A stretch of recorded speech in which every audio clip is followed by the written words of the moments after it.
우리는 나를 따라라 하시는 예수님의 말씀을 듣고 따르는 사람들이기에 이 말씀을 놓치면 예수님을 놓치고 길도 잃어버립니다. 우리 신앙의 절대적인 기준은 예수님입니다. 예수님께서는 신앙생활의 모범을 어린이들로 비유하십니다. 어린이들은 남을 판단하지 않습니다.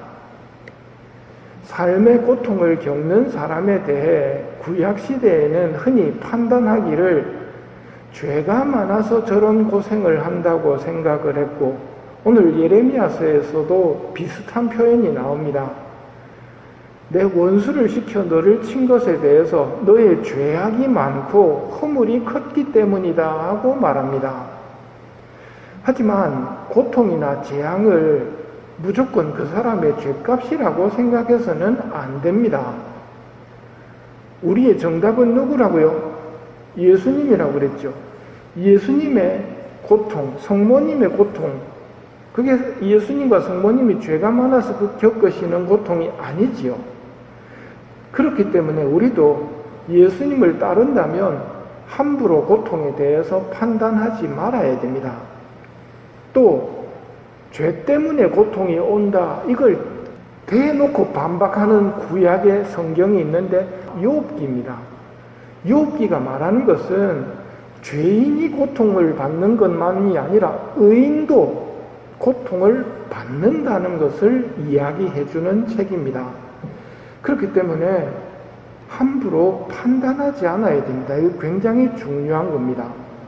그리고 판단의 유혹이 올 때는 남을 판단하지 마라. 그러면 너희도 판단받지 않을 것이다 하시는 말씀, 이 말씀을 떠올리면서 남을 판단하지 않도록 조심해야 됩니다.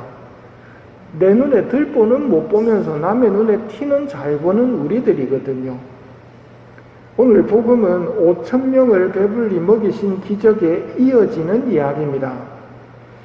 큰 기적이 일어나거나 큰 은혜를 입으면 승리감에 도취되지 않도록 조심해야 됩니다. 우리가 잘해서 그런 일이 일어난 것이 아니라 하느님의 선하심 때문에 일어난 일이기 때문입니다. 승리감에 도취되는 위험에서 벗어나는 데는 기도가 최고의 방법이라는 것을 예수님께서 직접 보여주십니다. 따로 기도하시려고 산에 오르셨다. 큰 기적과 은혜가 있은 다음에는 따로 기도하러 가야 됩니다. 비오신 분님 이야기 중에 하나입니다. 맡은 소임이 바빠서 미사 후에 감사 기도를 잊은 것에 대해서 고백하자 비오신 분님은 평소와 달리 아주 엄한 소리로 바빠서라는 것이 할 마음이 충분히 없었다는 것이 되지 않도록 합시다. 항상 감사 기도를 드려야 합니다. 그걸 잊어버리면 아주 큰 대가를 치러야 합니다 하고 말씀하셨습니다.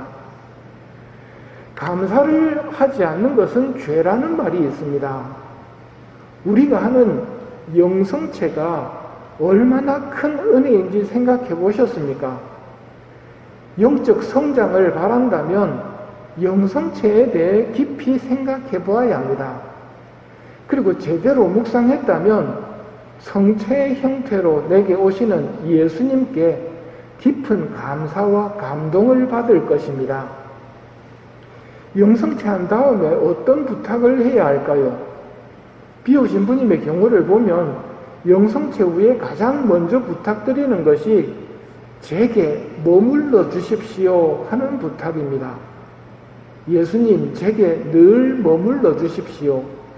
저는 주님을 너무 자주 잊어버리기 때문에 주님을 잊어버리지 않기 위해서는 저하고 같이 계심이 필요합니다. 예수님, 제게 늘 머물러 주십시오. 나는 예수님을 의식할 수 있는 기술이 있다 하며 감사기도 없이 나가지 말아야 됩니다.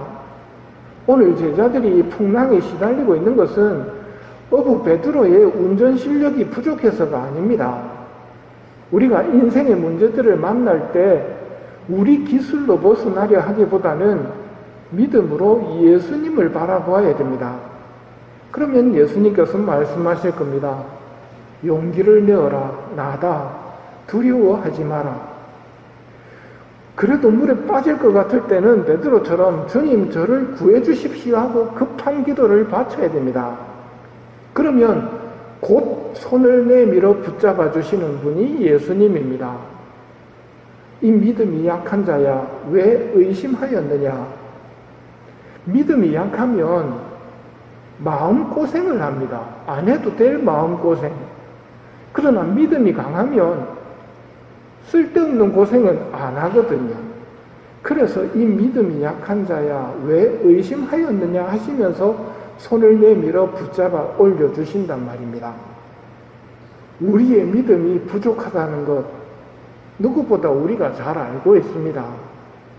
영성체를 하고도 예수님을 자주 잊어버린다는 것 누구보다 우리가 잘 알고 있습니다.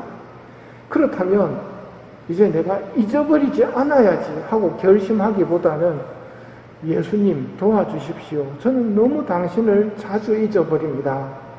하고 기도하는 것이 슬기로운 방법이라는 것을 익혔으면 합니다. 오늘 예수님께서 함부로 판단하지 말라는 말씀을 독서에서 들려주시고 복음에서는 감사기도, 특히 급할 때는 급한 대로 솔직한 기도를 바쳐야 됩니다. 주님 살려주십시오. 살려주십시오 하는 기도를 외쳐야 한다는 것. 은혜를 입었을 때는 반드시 감사를 드려야 한다는 것. 이런 것들을 새기면서 기도의 은사를 이 미사 중에 청하도록 합시다.